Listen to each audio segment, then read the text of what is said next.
The story begins with Heidi, a girl who lost her parents when she was born and was raised by her aunt until she was 5.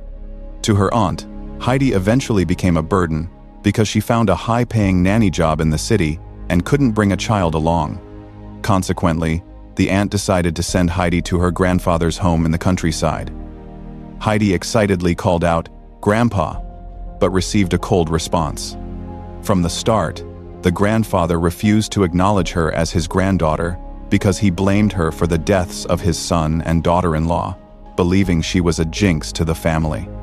Her aunt told her, "Grandpa won't hurt you," and then fled, leaving Heidi standing there alone. "You just die," the grandfather said coldly as he went inside and locked the door. Little Heidi had nowhere to go and could only stay outside, begging him to take her in. The reason the grandfather lived on this deserted mountain was that 2 years ago, an accident occurred in the village, and the villagers labeled him a murderer. To escape the gossip, he hid in a small wooden cabin on the mountain and became a grumpy, lonely hermit. Heidi looked at the goat pen, her only potential shelter. She stopped begging and crawled into the pen, curling up on the damp grass to spend a night filled with lightning and thunder. The next morning, the grandfather came to the pen and, without saying a word, handed Heidi a ladle of fresh goat milk. Heidi drank it all at once. She thought things were improving, but the grandfather immediately said he was sending her away. He took her down the mountain to a priest to find a foster home. The priest found her healthy but said no one would take her, meaning she would have to go to an orphanage in 3 days. Returning to the mountain, Heidi carefully asked where she would sleep. The grandfather just said, "Wherever." Heidi happily ran inside, but was stunned by the empty room that held only 1 chair and 1 bed. It wasn't just simple, it was extreme loneliness. However, Heidi wasn't scared off. She climbed the ladder and found an attic filled with hay that smelled of sunshine, which made her very happy. Seeing her joy, the grandfather found he couldn't bring himself to drive her away. At dinner, Heidi asked if he really intended to send her to the orphanage. The grandfather's hand paused. His silence was a sign of hesitation. The next morning, the sound of bells woke Heidi. A tanned boy named Peter arrived with a flock of goats. The grandfather had actually called him to play with Heidi. Heidi drank a bowl of milk and let her roommates, the little goats, out. The grandfather even prepared a lunch of golden cheese and thick ham in a cloth bag for her. He told her to go herding with Peter and even threatened Peter to take good care of her. This was the first time the grandfather showed a protective instinct. Heidi followed Peter up to the high mountain meadows. For someone seeing such magnificent scenery for the first time, it was paradise. She ran barefoot, feeling the breath of the earth, and mimicked the eagles in the sky. In that moment, she was one with nature. For Peter, the scenery was boring. His mind was on Heidi's lunch bag. For this poor shepherd boy, hunger was a constant. While Heidi played with the goats, Peter stole her lunch. When Heidi found her food bitten and asked what happened, Peter lied and said the goats ate it. Heidi saw through the lie but didn't expose him. Just then, 2 goats started fighting. To vent his guilt and anger, Peter whipped the goats. Heidi rushed to stop him. Seeing he wouldn't quit, she told him that if he stopped hitting them, she would give him half of her lunch every day. Peter happily stopped. Later, Peter told her a secret as a reward. He warned her not to provoke the old man because he was a murderer. Heidi felt a flash of fear. Back home, the atmosphere at dinner was heavy. Heidi didn't dare get close to her grandfather and even suggested sleeping in the goat pen again. The grandfather, being sensitive, understood what had happened. Heidi looked at this man who, despite his stern face, gave her warm milk and hay and hadn't kicked her out.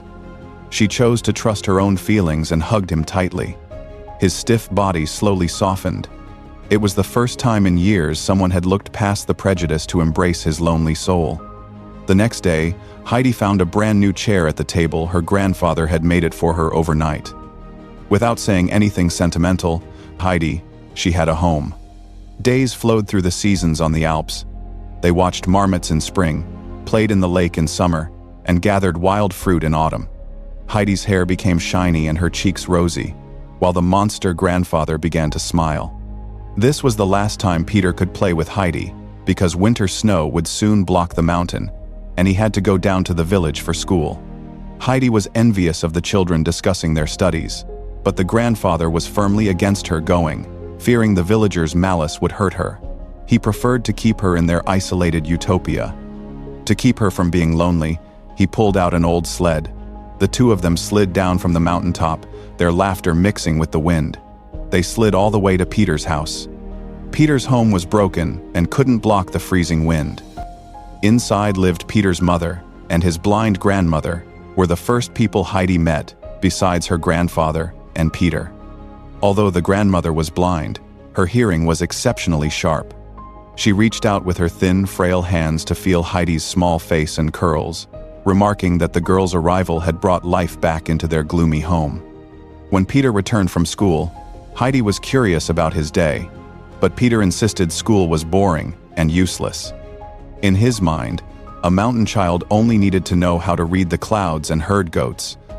During their meal, Heidi offered her bread to the grandmother, only to learn that the old woman had lost her teeth and found the local bread far too hard to chew. This deeply saddened Heidi, and as she rode home on her grandfather's back, she silently vowed to one day bring the grandmother soft bread. However, as spring approached, a sudden change shattered their peace. Heidi's aunt, who had been gone for years, suddenly returned. She looked prosperous, arriving in a carriage wearing fine clothes. She claimed she had found a wealthy family in the city, with a daughter around Heidi's age who was disabled and needed a companion. The aunt believed the clever Heidi was the perfect fit, and that this was a rare chance for her to receive a high-class education. Heidi believed her, and was whisked away in the carriage before she could even say goodbye. By the time the grandfather realized she was gone and chased after them, he could only see the black smoke of the departing train. In that moment, he seemed to age 10 years. His newly thawed heart froze over once more, becoming colder and more isolated than ever before. Heidi arrived in Frankfurt, a gray industrial city filled with smoking chimneys, crowded carriages, and indifferent people. Compared to the ethereal Alps, it felt loud and oppressive. She was taken into a grand mansion that felt more like a fortress than a home, unaware that her aunt had essentially sold her for a high price. There, she met two pivotal figures, Clara and the housekeeper. Clara was a wealthy heiress confined to a wheelchair. Beautiful as a doll but paralyzed by the grief of losing her mother and a lack of fatherly affection, she was a bird in a gilded cage. The housekeeper, Frau Rottenmeier, was the embodiment of rigid rules and discipline, valuing decorum above all else. Heidi's arrival was both a disaster and a revolution for the stagnant household. The two girls took an immediate liking to each other. Once, while pushing Clara's wheelchair through the house, they accidentally shattered a precious vase. Before the stern housekeeper could scold them, the kind-hearted Clara took the blame. Dinner was another small farce. Heidi, unfamiliar with city etiquette, drank her soup directly from the plate, as she did with goat milk on the mountain. When soft white rolls were served, she was overjoyed to find they were the softest bread she had ever seen. Thinking of Peter's grandmother, she secretly tucked a roll into her pocket to take back home. Despite the luxury, Heidi struggled with the strict rules and Frau Rottenmeier's constant criticism. She also began lessons with Clara, but the tutor was shocked to find that the mountain girl didn't know a single letter of the alphabet. As the days passed, Heidi's homesickness grew. She longed to open the locked windows to see the Alps. The butler, Sebastian, who hid a soft heart beneath a cold exterior, secretly opened a window for her and brought a stool. But instead of snowy peaks, there was only an endless sea of cold rooftops. Seeing her disappointment, he gently suggested she might see further from the high church tower. Heidi eventually sneaked out with Clara to find the tower. For Clara, the bustling streets and chaotic markets were a thrilling adventure outside her cage. Heidi climbed to the top of the tower with high hopes, only to find nothing but more chimneys and smoke, no mountains, no grandfather, and no eagles. The light in her eyes faded. Their secret outing was soon discovered, and when they returned with a few kittens they had bought, Frau Rottenmeier was furious. Ironically, she began sneezing uncontrollably due to a cat allergy and blamed everything on Heidi. She punished Heidi by making her face a wall without dinner and threatened to lock her in a dark, rat-infested cellar. Driven to her limit, and remembering her aunt's promise that she could leave if she was unhappy, Heidi packed her old clothes and tried to say goodbye.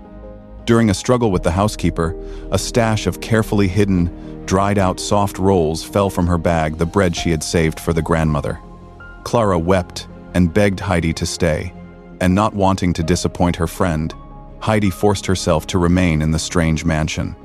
Whenever she missed her grandfather, she would hide in a corner and cry.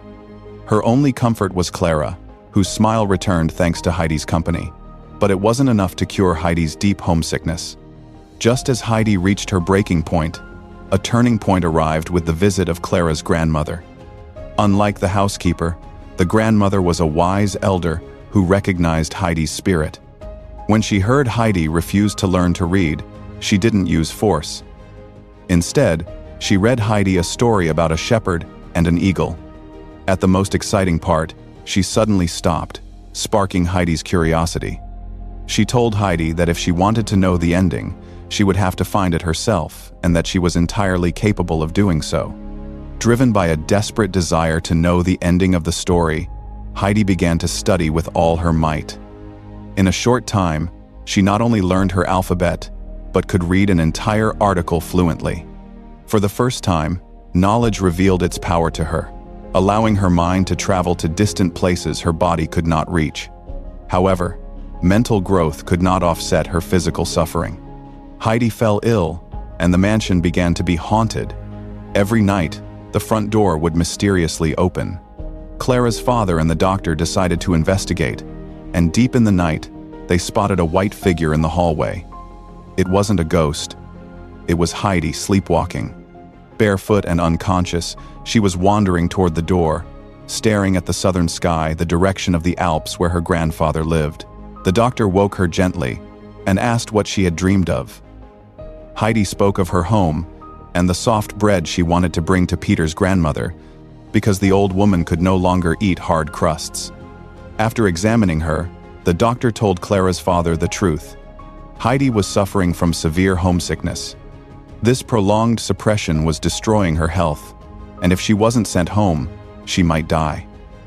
It was a heartbreaking decision. For Clara, Heidi was her only friend and her sole source of joy. For the father, sending Heidi away meant his daughter would descend back into loneliness. But being a kind man, he could not sacrifice another child's life for his own daughter's happiness. Despite Clara's tearful protests and Heidi's own feelings of guilt toward her friend, the journey home was set. Before she left, the housekeeper packed a basket of soft white rolls for Heidi. In return, Heidi left the wooden eagle her grandfather had carved for her with Clara. The butler escorted her to the foot of the mountains. The moment she stepped into the carriage, Heidi couldn't wait to pull off her exquisite but restrictive leather shoes. Running barefoot on the familiar earth, she hurried to Peter's house first. She pressed the soft rolls into the grandmother's hands, and the old woman, feeling the bread she could finally eat, broke into a long-lost smile. Heidi had kept her promise. Then, she shed her lace dress, wearing only her simple white slip, and ran like a bird, escaping a cage toward her grandfather's cabin. When the two finally reunited, all the longing, worry, and grievances vanished in a single hug. Their bond was restored in that moment of warmth. Life returned to its natural rhythm, but Heidi's return had changed her grandfather. When winter came again, the stubborn old man chose to move down to the village so that Heidi could continue her schooling. Despite the villagers' continued whispering, he was willing to compromise with the world for her sake. He was no longer a lonely hermit. He was a grandfather who loved his granddaughter deeply. In class, the teacher asked the students about their dreams. Some wanted to be farmers, others blacksmiths, and Peter still said he wanted to herd goats forever. When it was Heidi's turn, she answered without hesitation that she wanted to write stories. The other children laughed, mocking the mountain girl for having such an unrealistic dream.